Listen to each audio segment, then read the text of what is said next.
So have you heard about Post Infidelity Stress Disorder? It's sometimes called post-betrayal syndrome. Basically, PISD is very much like PTSD, where the trauma is infidelity rather than a life or death experience.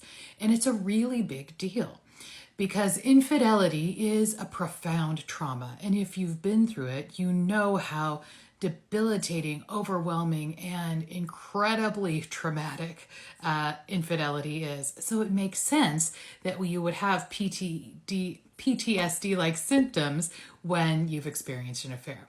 So what are some of the symptoms of PISD? Well, they are things like constantly being worried, constantly being anxious, feeling depressed, having lots of overwhelming thoughts, hopelessness, feeling a sense of dread, difficulty with sleeping, either you're sleeping too much or you're barely able to fall asleep, difficulty with something related to eating, like you either want to eat too much or you want to eat very little, you have no appetite.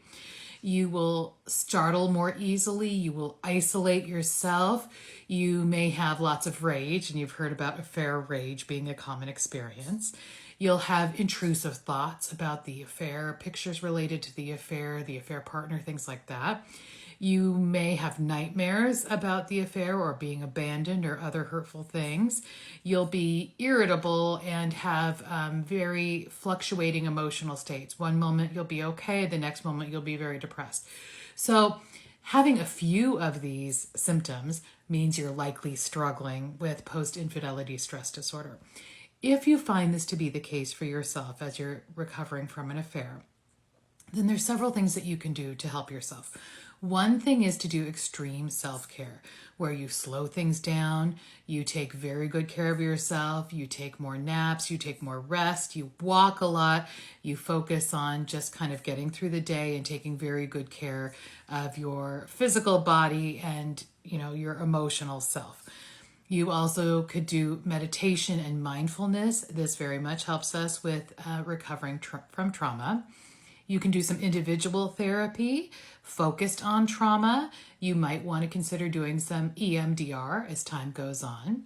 You can join a support group. You can talk with your partner. And you can also start reading a great book on trauma, a self-help book. I have several linked in my bio, so if you're interested in that, check that out. Now, it gets a little tricky because if you're trying to heal from an affair and you're also trying to heal from PISD, what do you do first? Start with the affair, then do trauma.